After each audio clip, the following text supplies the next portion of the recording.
ठिकाणी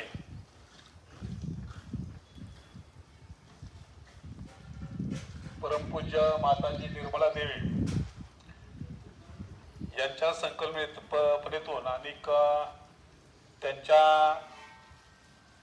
त्यांनी जे कार्य केलेलं आहे ध्यान धरणे संदर्भामध्ये आज जगातल्या जवळजवळ 170 देशांमध्ये निर्मला देवींचं हे कार्य या ठिकाणी चालू आहे आणि संपूर्णपणे हा संपूर्ण जो प्रोजेक्ट आहे ध्यान धारणेचा हा सायंटिफिक आहे, त्याला शास्त्राचा आधार आहे आणि म्हणून या ठिकाणी आपल्या सरकारनं सुद्धा या ठिकाणी या संस्थेला प्रत्येक शाळांमध्ये जाऊन या ठिकाणी काम करण्यास परवानगी दिलेली आहे. त्या निमित्तानं आपल्या शाळेमध्ये उपस्थित आताच ज्यांनी आपल्याला या ठिकाणी सहज ध्यान धारणेबद्दल तुम्हाला माहिती सांगितली आणि प्रॅक्टिकल तुमच्याकडून करून घेतलं. कुंडलिनी जागृत करणे म्हणजे काय, कुंडली जागृत कशी करायची आणि कुंडली म्हणजे काय. पूर्वी लग्न जुळवतानाच फक्त कुंडली बघायचे, पण ती कुंडली आणि कुंडलिनी याच्यामध्ये फरक आहे.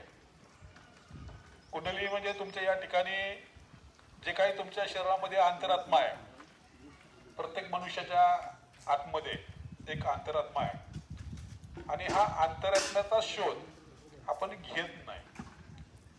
जगातले सगळे शोध लावतो, परंतु आपल्या अंतरात्म्यामध्ये आपण कधी झाकून बघत नाही आणि हे झाकून बघण्याचं काम या निर्मला देवी यांनी या ठिकाणी केलेलं आहे, जगाला पटवून दिलं.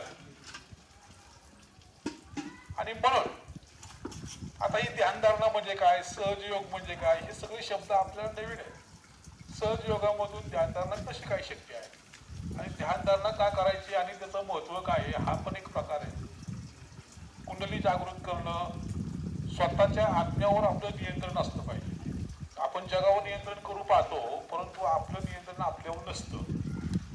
त्याच्यामध्ये आपण आपल्या आत्म्यामध्ये अंतरंगामध्ये झाकून बघायचं आणि स्वतःचा अंतरात्मा जागा करायचा. त्याने काय होणार आहे, काय होणार आहे त्याच्यामध्ये, तर त्याच्यामध्ये विद्यार्थ्यांच्या मनाची एकाग्रता ही साधली जाणार आहे.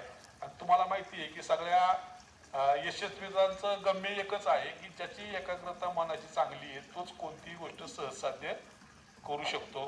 अभ्यासाचं झालं तर एकाग्रता ही खूप महत्वाची आहे आणि एकाग्र असलेलं मन हे संतुलित मन असतं, कोणत्याही गोष्टीसाठी तयार असतं आणि एक सहज योगातून हे साध्य होतं. आणि हे सगळं जगाला सांगणाऱ्या आदरणीय निर्मला देवी यांच्यासाठी किंवा या कार्याचा प्रसार व्हावा म्हणून या ठिकाणी हरीश सर, त्याच्या नावामध्ये सहज आहे असे सहज sir, Prashant sir, Shailesh sir आणि गौरव सर हे पाचही पांडव या ठिकाणी आलेले आहेत आणि हे एक पवित्र काम या ठिकाणी करण्यामध्ये उद्युक्त आपल्याला करतायत, त्याचा प्रसार करतायत. त्यांच्या कामाला आमच्या शाळेतर्फे, आमच्या मुख्याध्यापक, सर्व शिक्षक स्टाफ आणि आपल्या संपूर्ण गावातर्फे यांना या ठिकाणी मी शुभेच्छा देतो की असंच आपलं कार्य निरंतर या ठिकाणी चालत राहावं, या कार्याला शुभेच्छा.